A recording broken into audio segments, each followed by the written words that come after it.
সাধারণ পরিষদের বিপক্ষে ভোট দেওয়ার পক্ষে যুক্তি তুলে ধরে সংস্থাটিতে US deputy ambassador Robert Wood বলেন, ওয়াশিংটন দুই রাষ্ট্র ভিত্তিক সমাধানে আগ্রহী। এর বাইরে যে কোনো প্রচেষ্টায় বিরোধিতা করবে তার দেশ। তার মানে সাধারণ পরিষদে বিপুল সমর্থনে পাশ হওয়া 194তম সদস্য হিসেবে প্যালেস্টাইনের অন্তর্ভুক্তি রুখে দেবে আমেরিকা। জাতিসংঘ মহাসচিবের সাবেক বিশেষ দূত জেফ্রি সাক্স মনে করেন, শুধু প্যালেস্টাইনের পূর্ণ সদস্য পদই নয়, মধ্যপ্রাচ্যে শান্তি প্রতিষ্ঠায়ও আমেরিকা একমাত্র বাধা।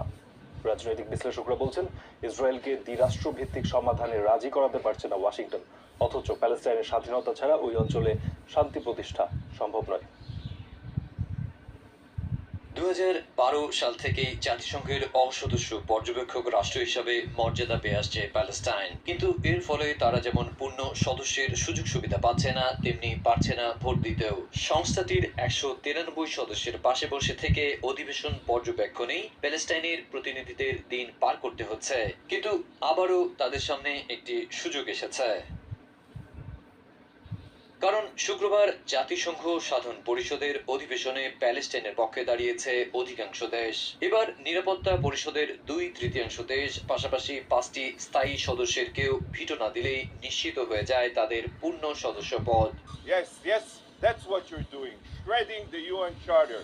কিন্তু সংস্থাটিতে এদিন US deputy ambassador Robert Wood বলেছেন, ওয়াশিংটন দুই রাষ্ট্রভিত্তিক সমাধানে আগ্রহী।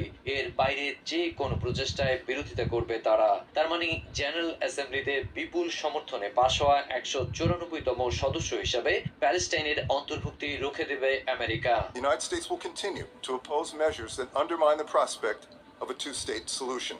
গত মাসেও এই সংক্রান্ত আলজেরিয়ার একটি প্রস্তাব ইউএন সিকিউরিটি কাউন্সিলে আটকে দেন সংস্থাটিতে দেশের প্রতিনিধি লিন্ডা থমাস। তাই জাতিসংঘে রাশিয়া ও চায়নার প্রতিনিধিরা ক্ষোভ জানিয়ে বলেছেন, প্যালেস্টিনিয়ানদের ওপর দশকের পর দশক ধরে চলা অবিচার থামানো সময়ের দাবি, কিন্তু তাতে সাড়া দিচ্ছে না ওয়াশিংটন। ফলে থমকে যাচ্ছে আন্তর্জাতিক সব প্রচেষ্টা।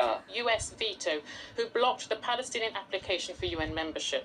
জাতিসংঘে প্যালেস্টাইনের রাষ্ট্রদূত রিয়াদ মানসুরও বলেছেন, তারা শান্তি চান, চান স্বাধীনতা, আর এই ভোট তাদের অস্তিত্বের প্রশ্ন, কোনো রাষ্ট্রের বিপক্ষে অবস্থান নয়। We want peace. We want freedom.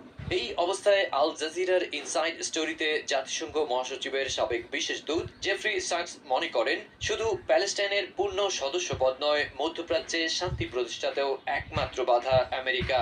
1967 সালে নির্ধারিত সীমান্ত রেখা ও শর্তে প্যালেস্টিনিয়ানদের স্বীকৃতি দিলে শান্তি প্রতিষ্ঠার পথ অনেক সহজ হয়ে যেত। And it is correct, the United States is the sole obstacle. রাজনৈতিক বিশ্লেষকরাও বলছেন, একদিকে ইসরায়েলকে দ্বিরাষ্ট্রভিত্তিক সমাধানে রাজি করাতে পারছে না ওয়াশিংটন, অন্যদিকে প্যালেস্টাইনের অধিকার নিশ্চিতেও শক্ত অবস্থান নিতে ব্যর্থ হচ্ছে। তাছাড়া আমেরিকার জন্যই চরম বেপরোয়া এবং ঔদ্ধত্যপূর্ণ আচরণ দেখাতে পারছে Israel. Palestine of a state is important as part of a much bigger move. U.S. politics is dominated by the Israel lobby.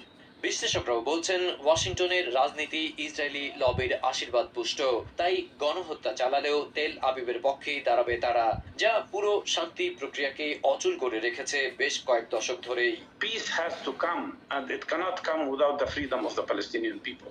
অন্যদিকে সাবেক রাজনীতিবিদ মোস্তফা বারগতি দাবি করলেন, প্যালেস্টাইনের স্বাধীনতা ছাড়া ওই অঞ্চলে শান্তি প্রতিষ্ঠা সম্ভব নয়, এজন্য ইসরায়েলের উপর চাপ প্রয়োগে পশ্চিমাদের এগিয়ে আসতে হবে।